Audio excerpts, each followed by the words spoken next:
போதெல்லாம் வேண்டிடுவேனே என்னை காத்திடுவாரே, வேண்டிடுவேனே என்னை காத்திடுவாரே. நான் உனக்கு சொல்லுகிறேன், உன் வலது கையை பிடித்ததுதான். உன் வலது கையை பிடித்து நான் உனக்கு துணை நிற்பேன், உன்னை கைவிடவே மாட்டேன். அது எவ்வளவு பெரும் சூழ்நிலையாயிருந்தாலும் சரி, தேவனுடைய பிள்ளைகளே, இன்றைக்கு எந்த நிலையிலே மனமுடைந்து கர்த்தருடைய சமூகத்தில் ஆராதித்துக் கொண்டிருக்கிறீர்கள்? எந்த நிலையில் எல்லாரும் என்னை கைவிட்டு விட்டார்களே என்று சொல்லக்கூடிய அவநிலையை சந்தித்துக் கொண்டு ரணமாக்கப்பட்டவர்களாயிருக்கிறீர்கள்? கர்த்தராகிய தேவன், சர்வ வல்லமை உள்ள தேவன் சொல்லுகிறார், நீங்கள் சோர்ந்து போகாதிருங்கள், கலங்காதிருங்கள். உன் வலது கையை நான் பிடித்திருக்கிறேன், உன் வலது கையை நான் பிடிச்சிருக்கிறேன்.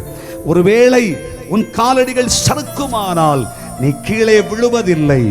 என் கரம் உன்னை பிடித்திருக்கிறது, நான் உன்னை கைவிடவே மாட்டேன். ஒருவேளை அமிழ்ந்து போகத்தக்க நிலை உருவாகுமானால் உன் கையை நான் பிடித்திருக்கிறேன், நீ அமிழ்ந்து போவதில்லை. நான் கைவிடாத தெய்வம்.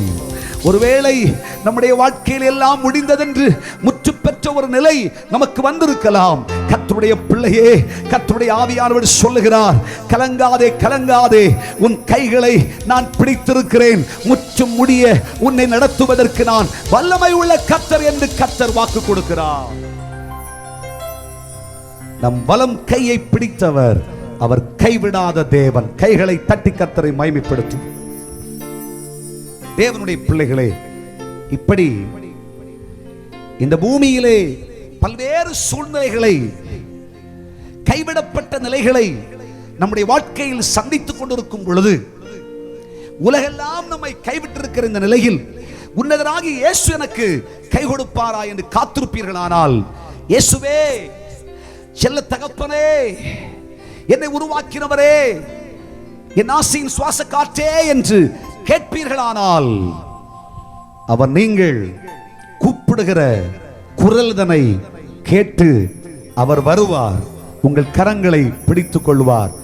யார் உன்னை கைவிட்டாலும் இயேசு உன்னை கைவிடவே மாட்டார். கரங்களை தட்டி கர்த்தரை மகிமைப்படுத்துங்க.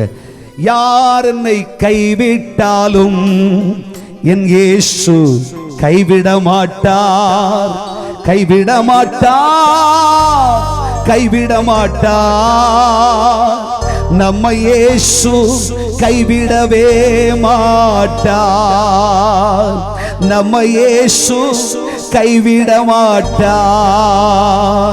யார் என்னை கைவிட்டாலோ என் இயேசு கைவிட மாட்டார். ஒருவேளை ஊழியர்களை நம்பி இருக்கலாம், ஆவிக்குரிய கோலத்தை நம்பி இருக்கலாம், இந்த பூமியில் இருக்கிற எதையோ நம்பி நம்முடைய வாழ்க்கையிலே எதிர்பார்ப்போடு கூட பிரயாணத்தை தொடர்ந்து கொண்டிருந்தோம். கர்த்தருடைய பிள்ளையே, இன்றைக்கு வாழ்க்கை பிரயாணத்திலே சொல்ல முடியாத அவநம்பிக்கை ஏற்பட்டு விட்டதோ, சொல்ல முடியாத அவிசுவாசம் ஏற்பட்டு விட்டதோ, இந்த உலகமும் ஆவிக்குரிய கோலமும் என்னை கைவிட்டது என்று சொல்லுகிறீர்களோ, நம்பிக்கை வைத்திருந்த எஜமான்கள், நம்பிக்கை வைத்திருந்ததான அத்தனை மனுஷனுடைய இருதயம் இவனை விட்டு தூரமாக்கப்பட்டது என்று நம்பிக்கை இழந்திருக்கிறது என்று சொன்னால், ஆண்டவராகிய இயேசு உயிரோடு இருக்கிறார். கர்த்தராகிய இயேசு கிறிஸ்து இன்னைக்கு உயிரோடு இருக்கிறார். இயேசு சொல்கிறார், உன் வலது கையை பிடித்துக் கொள்ளுவேன், உன்னை கைவிட மாட்டேன். யார் என்னை கைவிட்டாலும் அவர் என்னை கைவிடவே மாட்டார். ஒரு ஆமேன் சொல்லுங்க பார்க்கலாம். கரங்களை தட்டி கர்த்தரை மகிமைப்படுத்துங்கள். வேதனை துன்பம் நெருங்கும் போதெல்லாம் வேண்டிடுவேனே என்னை காத்திடுவாரே, வேண்டிடுவேனே என்னை காத்திடுவாரே.